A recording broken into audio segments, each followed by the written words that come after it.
வணக்கம், நான் முரளி. நீங்கள் பார்த்துக்கிட்டு இருக்குது எஸ்எஸ்சி தமிழன் யூடியூப் சேனல்.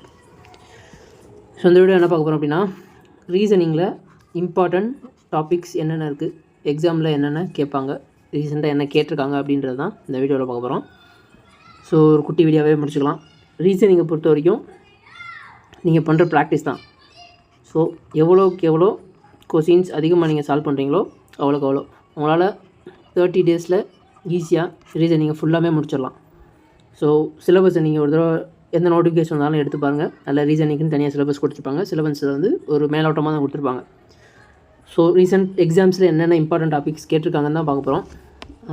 கண்டென்ட் எங்கேருந்து எடுக்கலான்னா, ஒன்று ப்ரீவியஸ் இயர் இதுக்கு முன்னாடி நடந்த எக்ஸாம்ஸோட கம்பைலேஷன் உங்களுக்கு புக்காக கிடைக்கும், இல்லாட்டி பிடிஎஃபாக டெலகிராம் சேனல்ஸில் இருக்கும். நம்ம சேனலோட லிங்க் தரேன், உள்ளே தேடி பாருங்கள் இருக்கும். புக்காக தான் வாங்கிக்குவேன் அப்படின்னா பினாக்கிள்னு ஒரு புக் இருக்குது. புக்கோட லிங்க்கையும் நான் டிஸ்கிரிப்ஷனில் கொடுக்குறேன். அப்படி இல்லாட்டி கிரண் புக் இருக்குது, இதையும் நீங்கள் வாங்கிக்கலாம். யூடியூப்பில் நிறையா வீடியோஸ் வந்து ஃப்ரீயாகவே இருக்கும். தமிழ்லையும் இருக்கும், ஹிந்திலேயும் இருக்கும். உங்களுக்கு எது கன்வீனியன்ட்டோ அதை பார்த்துக்கோங்க. ஹிந்திலலாம் கண்டென்ட் வந்து ரொம்ப நிறையா இருக்கும், தமிழில் கொஞ்சம் கம்மி தான். ஸோ என்னென்ன டாபிக் இருக்குன்றதை பார்க்கலாம். ஃபஸ்ட்டு வந்து மேத்தமெட்டிக்கல் ஆப்ரேஷன். மேத்தமெட்டிக்கல் ஆப்ரேஷன்னா இப்போ 1 + 2 × 3 / 4 இது இருக்கும். இதோட சிம்பிள்ஸை மாற்றி கொடுக்க சொல்லுவாங்க. அப்படி இல்லாட்டி 1, 2, 3 இதுக்கு ஒரு லாஜிக் கொடுத்துட்டு ஒரு 4 ஆப்ஷன் கொடுத்துருப்பாங்க. சேம் லாஜிக்கில் என்ன இருக்குன்னு கேட்பாங்க. இதான் வந்து மேத்தமெட்டிக்கல் ஆப்ரேஷன். நெக்ஸ்ட் வந்து கோடிங் டிகோடிங். ஸோ இப்போ ஏபிசி சிஇஎஃப் இது வந்து ஒரு கோடில் கொடுத்துருப்பாங்க. இது என்ன சீக்வன்ஸில் இருக்குன்னு நம்ம கண்டுபிடிக்கணும். அதுதான் கோடிங் டிகோடிங். தேர்டு வந்து syllogism. So all, A is B, some A is B இந்த மாதிரி கொடுத்துருவாங்க. அதை நம்ம வென் டயக்ராமில் வந்து வச்சு சிலாஜிசமை வந்து சால்வ் பண்ணணும். இதுதான் சிலாஜிசம். 4 வந்து பிளட் ரிலேஷன், ரத்த உறவுகள், அம்மா அப்பா இந்த மாதிரி ஒரு கொடுத்துருவாங்க.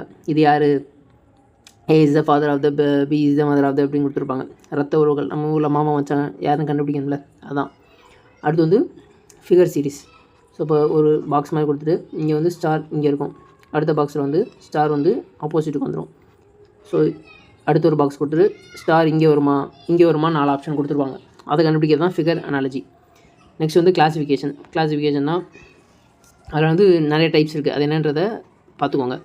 எல்லாமே ப்ரீவியஸ் இயர் கொஸ்டினோட சால்வ் பண்ணாவே போதும். ஸோ எவ்வளோ சிம்பிளாக முடிக்க முடியுமோ அவ்வளோ சிம்பிளாக முடிச்சிடறேன். மிஸ்ஸிங் நம்பர்ஸில் 1, 2, 3, ஒரு சீக்வன்ஸ் கொடுத்துட்டு அடுத்து என்ன நம்பர் வரும் அப்படின்னு கொடுத்துருப்பாங்க. இதுதான் மிஸ்ஸிங் நம்பர்.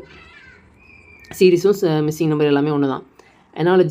எனாலஜியில் வந்து ஆல்ஃபா நியூமரிக்.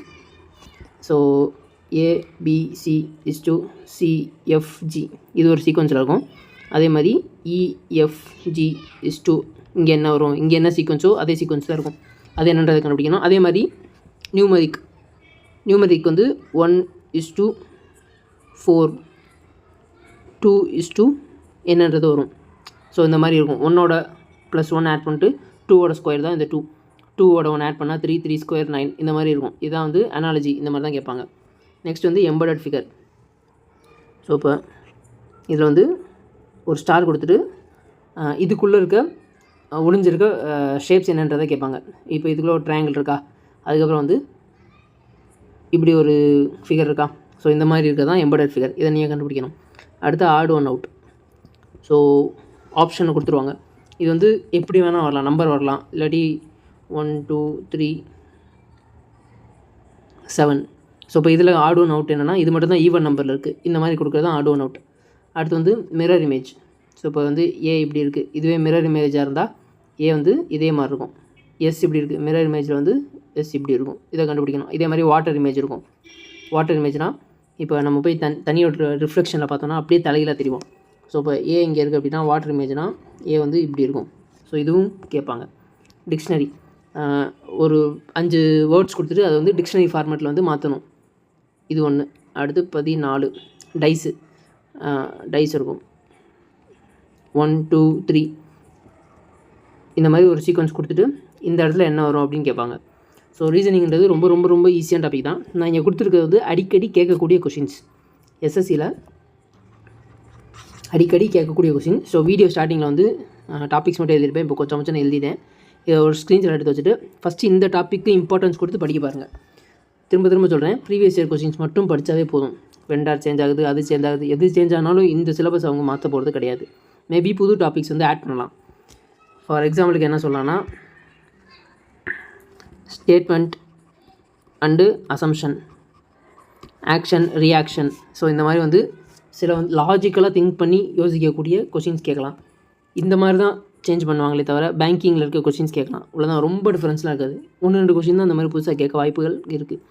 மிச்சம் இருக்க 80% இப்போ என்ன சிலபஸ் இருக்கோ அந்த சிலபஸ் தான் கேட்க வாய்ப்பு இருக்குது. ஸோ நீங்கள் எதை பற்றி யோசிக்காமல் இருக்க ப்ரீவியஸ் இயர் கொஸ்டினையும் கான்செப்டையும் முக்கியமாக படிங்க. கான்செப்ட் தான் ரொம்ப ரொம்ப முக்கியம். எப்படி கொஸ்டின் கொடுத்தாலும் கான்செப்ட் கிளியர் இருந்தால் நம்ம வந்து அதை சால்வ் பண்ணிடலாம். இவ்வளோ தான் ரீசனிங். ஸோ இந்த டாபிக்ஸ்லாம் ஒரு நோட்டில் எழுதி வச்சுக்கோங்க. இதை ஃபஸ்ட்டு நீங்கள் சால்வ் பண்ண பாருங்கள் எடுத்து. ரீசனிங்கை வந்து எவ்வளோக்கு எவ்வளோ கொஸ்டின்ஸாக டெஸ்ட்டாக சால்வ் பண்ணுறீங்களோ அவ்வளோக்கு அவ்வளோ நல்லது. ஸோ முடிஞ்சால் ஒரு டாபிக் முடிச்சுட்டு குவிஸாக போடுங்க. இதுதான் என்னோடய சஜஷன். ஸோ ரீசனிங்க்கு இதை படித்தாலே போதுமானது. மினிமம் 40+ மார்க் எடுத்துடலாம் 50க்கு. அது சிஜிஎலோ சிஹெச்எஸ்லோ எதாக இருந்தாலும் ஓகே. வீடியோ பிடிச்சிருந்துச்சுன்னா லைக் பண்ணுங்கள். எஸ்எஸ்சி படிச்சுட்டு உங்கள் ஃப்ரெண்ட்ஸுக்கு ஷேர் பண்ணுங்கள். ஏதாச்சும் உங்களுக்கு டவுட் இருந்துச்சுன்னா கமெண்ட் பண்ணுங்கள்.